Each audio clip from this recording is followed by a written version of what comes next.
today we are joined by Mike, who is the CEO of HammondCare. Thank you so much for joining us today. Rebecca, it's great to be here with you. So first of all, can we just start with who is HammondCare and what do you guys do? Well, HammondCare, very special organisation. It's aged care and health services, but at the core, our mission is quite simple. We look after and want to improve the quality of life for people in need. Our history started back in 1932, and a gentleman called Bob Hammond saw homeless families that obviously had nothing during the Great Depression, and rather than wait for government, he cashed in his super. Well, obviously they didn't have super in those days, but he had an insurance policy, the equivalent thereof. Cashed that in, and he went and bought some land out near Liverpool, at now called Hammondville actually, and through donated materials and volunteer labour, he built 100 homes for people that otherwise had nothing. And that incredible start, over time they aged, those families, and they need aged care services. And that's what was the genesis of us today.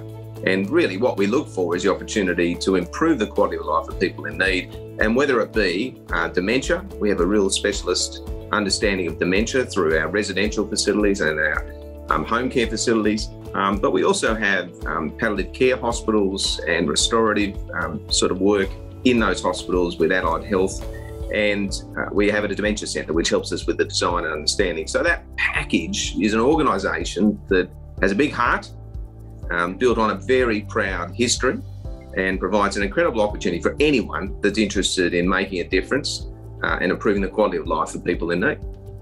Yeah, absolutely. What an amazing history. I mean, 1932, that's amazing.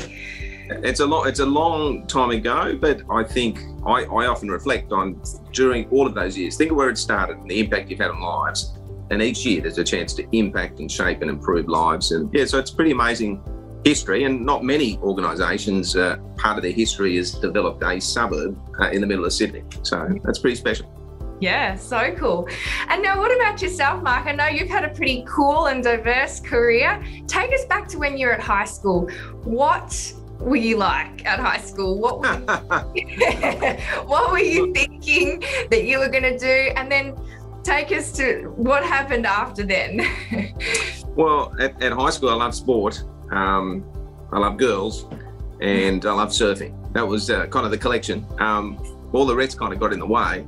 But no, I think going to high school, I wasn't one of those that was the prefects and the head of all the various events, school captains, anything like that. None of those. And I had no idea what I was going to do. I certainly felt I wanted to contribute and I had a lot of energy, but I really didn't know. And what I decided to do was go to university, get a general degree and try and work out the space from there. And I think that was right. I mean, I certainly would say that anyone before you turn 30, a great thing to do would be to try as many things as possible. And what you have to find is something that connects into your heart. And, you know, that's where you can make the most difference. So certainly I worked in finance. I loved that, a great training ground. But ultimately I got interested in wanting to help people, help community that I was part of in the state and country, which in a long way, I won't go through all the details of the journey, but led me towards politics. And ultimately I decided that's what I wanted to do. And that's where I thought I could contribute.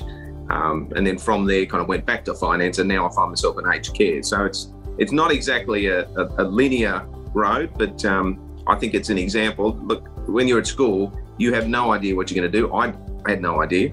And I found myself in all types of interesting and kind of amazing roles. Yeah, cool. So wait, when you say politics, weren't you quite high up in politics? Well, it depends on your view. I mean, some people would say it wasn't high, but no, certainly, yeah, I had the privilege of being the Premier of New South Wales. So that was something I could never have dreamed of when I was at school. Would have been the furthest thing from my mind. And I'm sure that, indeed, when I went back to our 30th year anniversary at school, I actually was the Premier, and I don't think many people would have expected sort of me to be in that. Yeah, weren't you that surfy dude at high school? There you're the Premier. That's awesome. Pretty much. Anyway, but yeah, no, I think the important point is, you know, you do not confine yourself. I think early on you start to think, I'm going to limit what I can do. And really, that'd be my encouragement. Do not limit what you can do. You undoubtedly, every single person watching this can achieve much more than you could ever dream of. And I think that's where you want to start. And once you go into life, well, just see where that takes you. Yeah, absolutely. Oh, that's such great advice.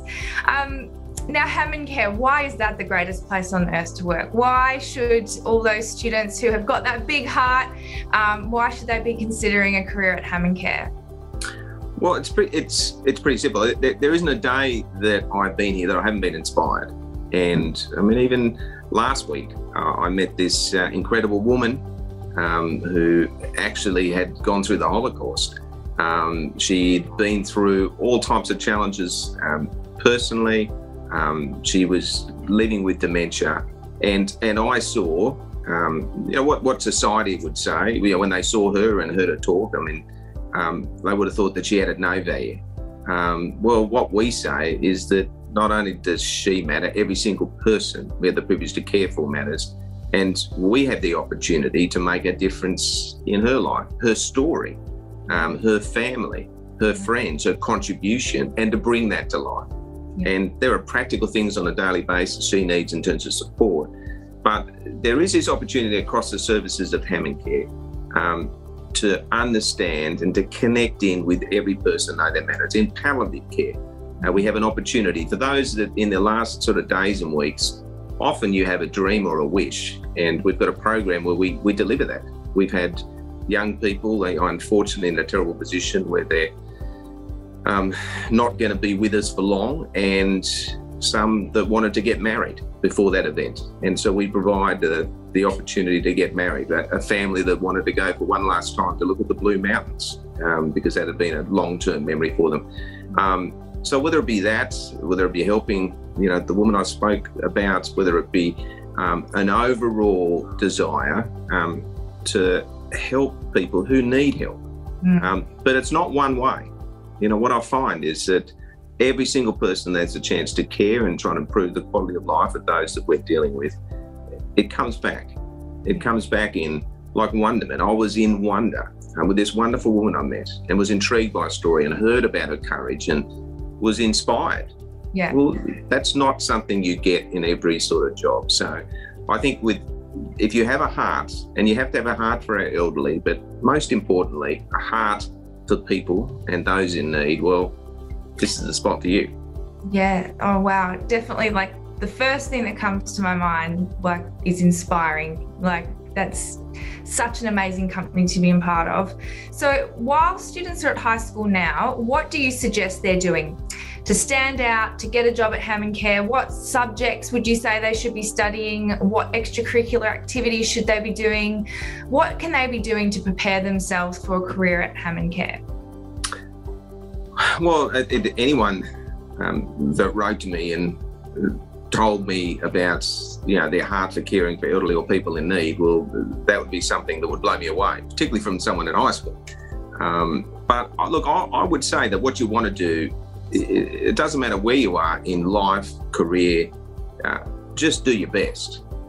So at school, and I've said this to my kids on many occasions, I don't really care about the ATAR. What I care about is knowing that you've given it a shot.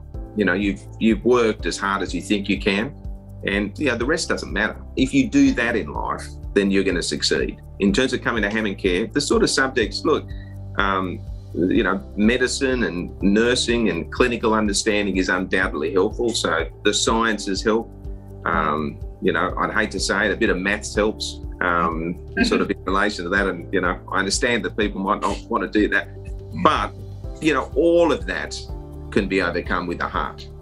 So to me, that's the thing. Try as hard as you can, look for some opportunities in terms of sciences and maths, but if that's not your thing and you have a heart for it, then you will find your way. And at university, I'd encourage you to look, or after you leave school, to look for care opportunities.